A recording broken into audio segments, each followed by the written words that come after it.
Some men test patience. Some men test silence. But these bullies, they tested the wrong man in the wrong line. He wasn't fumbling. He wasn't failing. He was working, calm, precise, memorizing every button on the register by touch, every movement by routine. To most customers, he was just a cashier. To them, he was a target. Blindness made him, in their eyes, an easy laugh.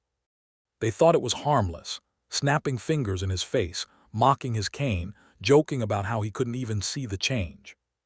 They thought he couldn't fight back. But then came the sound. Not laughter. Not insults. Boots against tile. A presence that bent the air around it. And there he was, Jasonstatham. Not as an actor. Not as a name. But as the man directly behind them in line. The store thought it was about to hear another joke. What it was really about to hear was silence. It was one of those ordinary supermarkets where nothing extraordinary is ever supposed to happen. The kind with fluorescent lights that hum like tired bees, shelves stacked with cereal boxes too colorful for their own good, and an intercom system that occasionally crackled with lost announcements. Customers moved in and out with carts squeaking across scuffed tile floors. A mother hushed her toddler in the produce aisle. An old man checked expiration dates on milk cartons. Everything was routine. And at checkout lane 7, a blind cashier worked with a steady rhythm that spoke of discipline. His hands moved like they knew the world better than his eyes ever could. Each beep of the scanner was followed by the crisp sound of items landing on the bagging station. His dark glasses hid eyes that had long since learned to see differently, through sound, touch, and memory. His name tag read Ethan. People who came through his line regularly knew him. He was polite, efficient, maybe even faster than the other cashiers. But to the wrong kind of people, Ethan wasn't a worker. He was a weakness waiting to be mocked. They came in loud, always did. 3 of them college-age, but with the kind of cockiness that made them seem younger, stupider. They carried no groceries, no carts, no baskets, just sodas and chips, props really. The kind of cheap purchases they could use as an excuse to hover to talk to Target. They landed in Ethan's line with smirks already plastered on their faces. The first one, a wiry kid with too much energy, snapped his fingers near Ethan's face. Snap, snap. "You hear that, bro?" he said, grinning to his friends.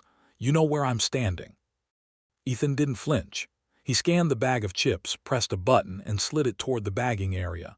His movements were calm, practiced, almost graceful. The second bully leaned in, speaking louder than necessary, like Ethan couldn't hear. "Yo, you gonna give me the wrong change, huh? You even know how much this costs?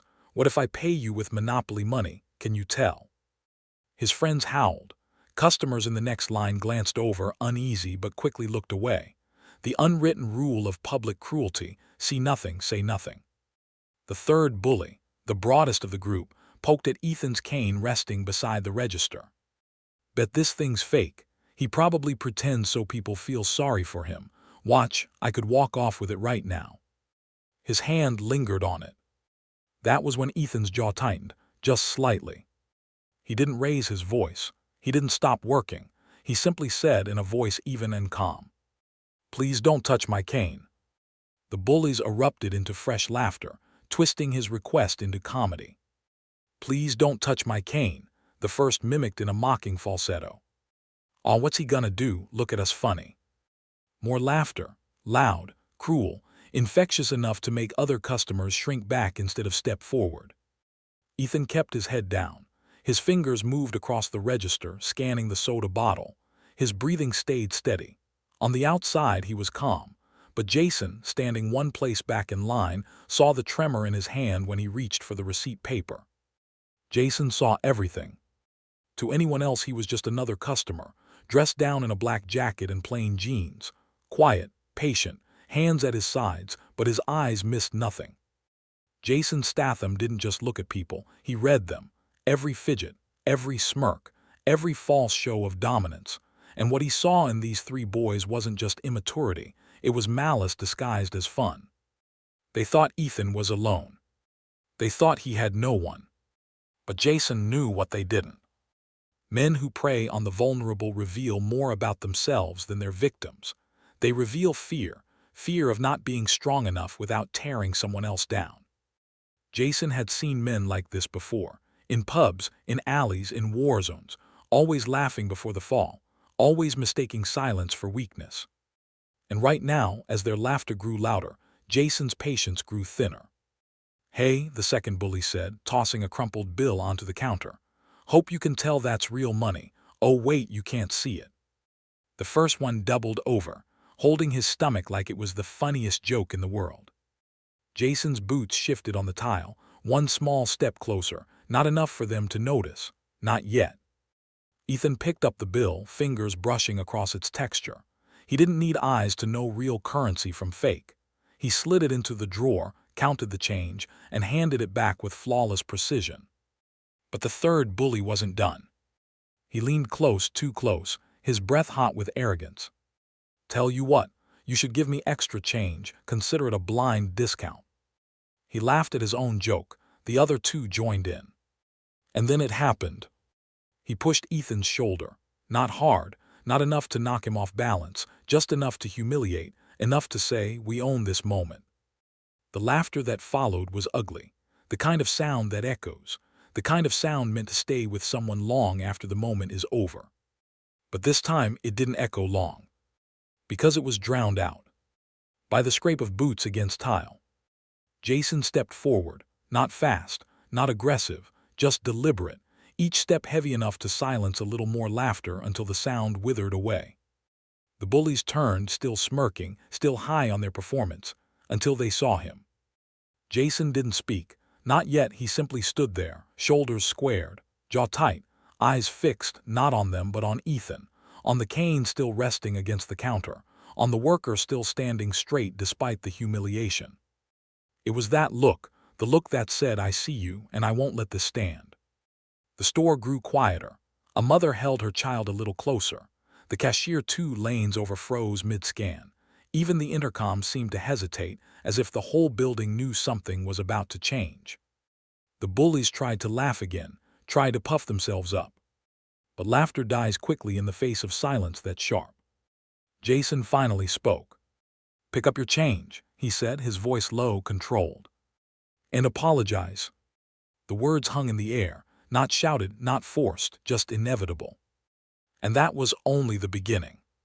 Because what the bullies thought was a harmless game was about to turn into a lesson, one they would never forget. The silence in the store was sharp enough to cut glass. No laughter, no chatter, not even the rustle of grocery bags. Just Jason's voice, echoing in the space like a verdict. "Pick up your change and apologize." The words weren't loud, but they carried more weight than any shout ever could. The first bully, the wiry one, let out a forced laugh, too quick, too high-pitched, the kind of laugh people use when they don't know what else to do.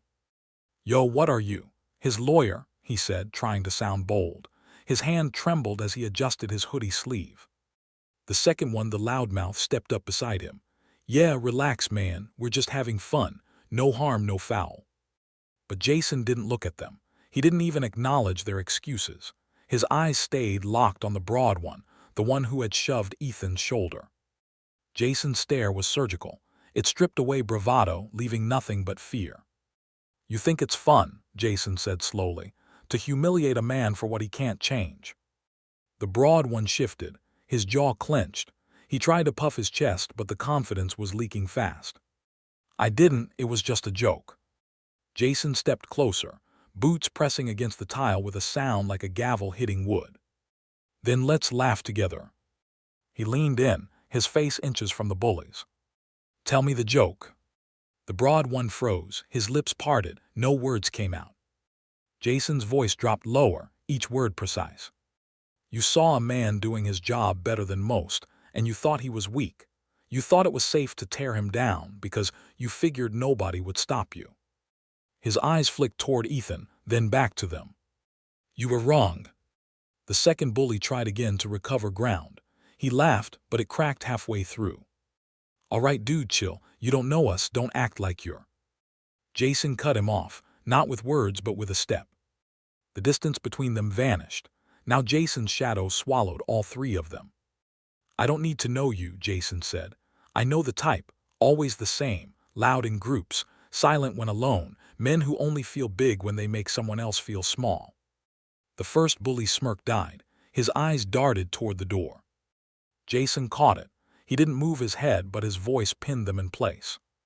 Go ahead, walk, run, but wherever you go, remember this. His words came down like a hammer. Respect isn't optional, and when you cross that line, someone like me will be waiting. The broad bully snapped. Fear twisted into anger. His pride wouldn't let him back down in front of the crowd. You think you scare us, old man, he barked. His hands shot forward, shoving Jason's chest with both palms. Jason didn't move, not an inch. The broad bully's eyes widened, confusion flickering into dread. Jason glanced down at the hands still pressed against him. Then, calm as ever, he brushed them aside. You just made a choice, he said. Before the bully could react, Jason's hand shot out, gripping the front of his hoodie. In one motion, Jason slammed him against the checkout counter. The register rattled. Soda cans tumbled to the floor. The store gasped. Jason didn't hit him. Didn't need to. His grip and his stare did more damage than fists ever could. The other two tried to laugh it off again, but their voices cracked like glass under strain. Hey, okay man, chill, the wiry one said, hands up. His voice squeaked. We're sorry, all right, we'll leave. Jason ignored him. He leaned closer to the broad bully pinned against the counter. You shoved a blind man at his own job, Jason said, his voice low, almost a whisper. You're lucky all I'm giving you is a warning. He released the bully with a shove. The boy stumbled, nearly tripping over his own feet. His face burned red, not from exertion, but shame. Jason turned his gaze on the other two. Now all of you say it. The wiry one swallowed hard. Sorry. The second one nodded furiously. Yeah, sorry man, sorry. Ethan stood silently, his face calm, but his clenched jaw betrayed the storm inside him. Jason nodded once toward Ethan. Not to me, to him. The bullies froze. For the first time, they had to face the man they mocked. Their voices cracked, their words stumbled, but they said it. Sorry. Sorry, dude. We didn't mean it. Ethan didn't respond. He didn't need to. His silence was louder than their apologies. Jason stepped back, giving them room. His eyes never left them. Now leave, and don't come back here again. The three bullies didn't wait for a second invitation. They scrambled for the door, tripping over each other in their rush to escape. The automatic doors hissed open, then closed on their retreating forms. Silence lingered, heavy, electric. Then applause. It started with one person, a man in the next line clapping slowly, then another joined, then another, until the store filled with the sound of hands striking together, not loud, not wild, just steady, grateful. Jason didn't acknowledge it, he didn't bask in it, he simply turned back to Ethan. You all right? Jason asked quietly. Ethan straightened his posture. I've had worse. But the faint smile at the corner of his lips betrayed the gratitude he didn't put into words. Jason gave him a nod, a soldier's nod, the kind that said more than a paragraph ever could. Then, without another word, Jason gathered his basket, stepped past the register, and headed for the door. The applause followed him, but Jason didn't look back. Because men like him never stayed for glory. He wasn't there to be a hero. He was there to remind the world of one simple truth. Respect is earned by the strong and enforced by those who refuse to stay silent.